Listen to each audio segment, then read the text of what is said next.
अमर होगेगा गुरु के अमृत पानी।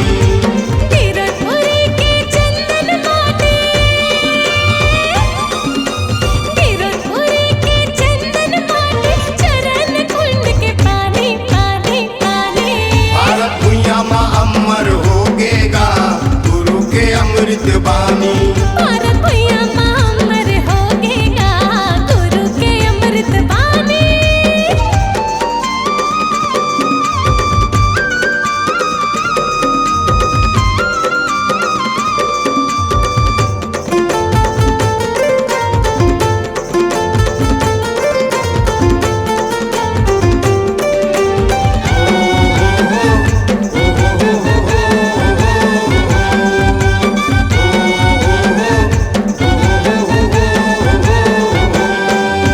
छाता पहाड़ में धुनी रमाए, धुनी रमाए जी धुनी रमाए। अथरे मनांगर बैला रेंगाए, बैला रेंगाए जी बैला रेंगाए।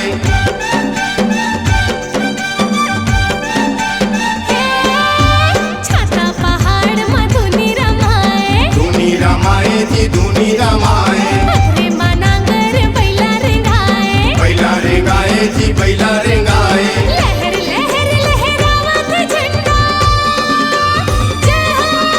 लहर लहर लहरावत झंडा, सत्य के सादा निशानी सानी सानी। छत्तीसगढ़ मां अमर होगेगा गुरु के अमृत पानी। भारत भुइयां मां अमर होगेगा गुरु के अमृत पानी।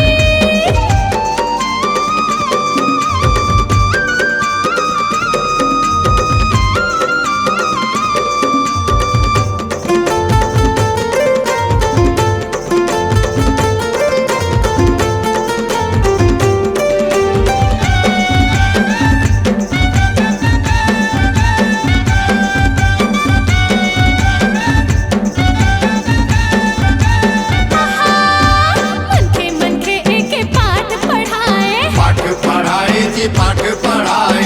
सतनाम के पंथ चलाए, पंथ चलाए जी पंथ चलाए।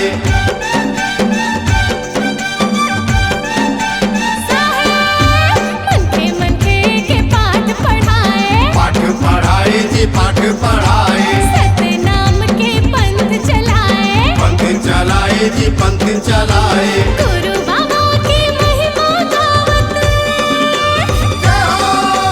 गुरु बाबा की महिमा गावत, पीते हमर जिनगानी गानी गानी। भारत भुइयां मां अमर होगेगा